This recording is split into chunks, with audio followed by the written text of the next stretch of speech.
आपका सवाल है 51। भारतीय संविधान की कौन सी अनुसूची राज्य में नामों की सूची तथा राज्य क्षेत्रों का ब्यौरा देती है? ए दूसरी अनुसूची, बी तीसरी अनुसूची, सी चौथी अनुसूची, डी पहली अनुसूची।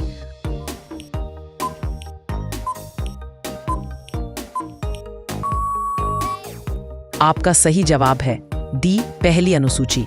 आपका सवाल है किस अनुच्छेद के अंतर्गत उपराष्ट्रपति पद की व्यवस्था है? ए अनुच्छेद 61, बी अनुच्छेद 62, सी अनुच्छेद 63, डी अनुच्छेद 64।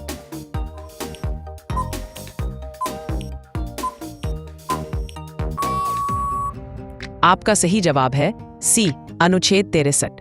आपका सवाल है 53। वित्तीय आपात की घोषणा किस अनुच्छेद के अंतर्गत होती है? अनुच्छेद 354, बी अनुच्छेद 356, सी अनुच्छेद 358, डी अनुच्छेद 360।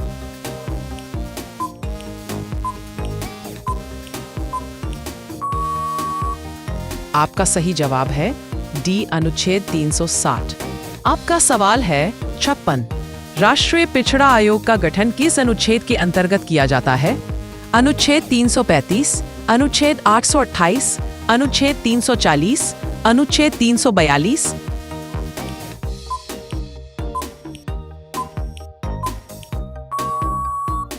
आपका सही जवाब है अनुच्छेद 340। आपका सवाल है 55।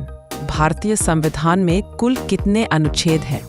ए 444, बी 444, सी 444, डी 535।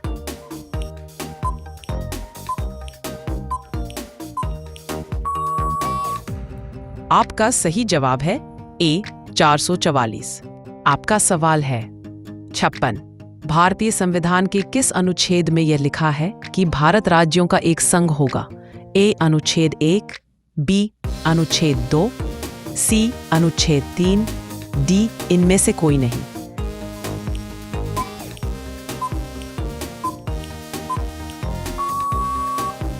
आपका सही जवाब है अनुच्छेद 1। आपका सवाल है 57।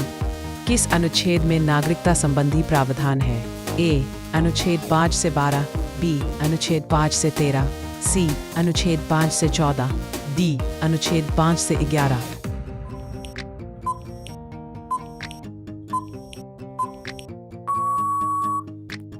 आपका सही जवाब है डी अनुच्छेद 5 से 11। आपका सवाल है 58। नौकरियों तथा शैक्षणिक संस्थाओं में समाज के कमजोर वर्ग के लिए आरक्षण उपलब्ध कराने के लिए केंद्र सरकार को कौन सा अनुच्छेद अधिकार प्रदान करता है? ए अनुच्छेद 8, बी अनुच्छेद 6, सी अनुच्छेद 7, डी इनमें से कोई नहीं।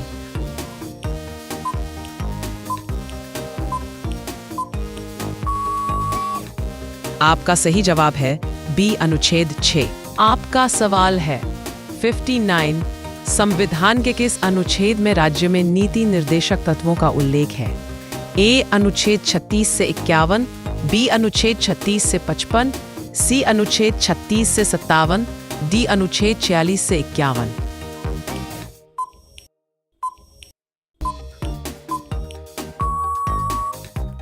आपका सही जवाब है ए अनुच्छेद 36 से 51। आपका सवाल है 60।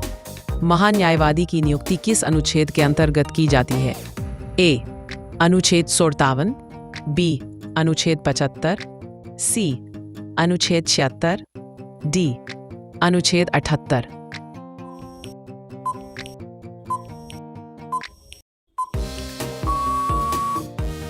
आपका सही जवाब है सी अनुच्छेद 76।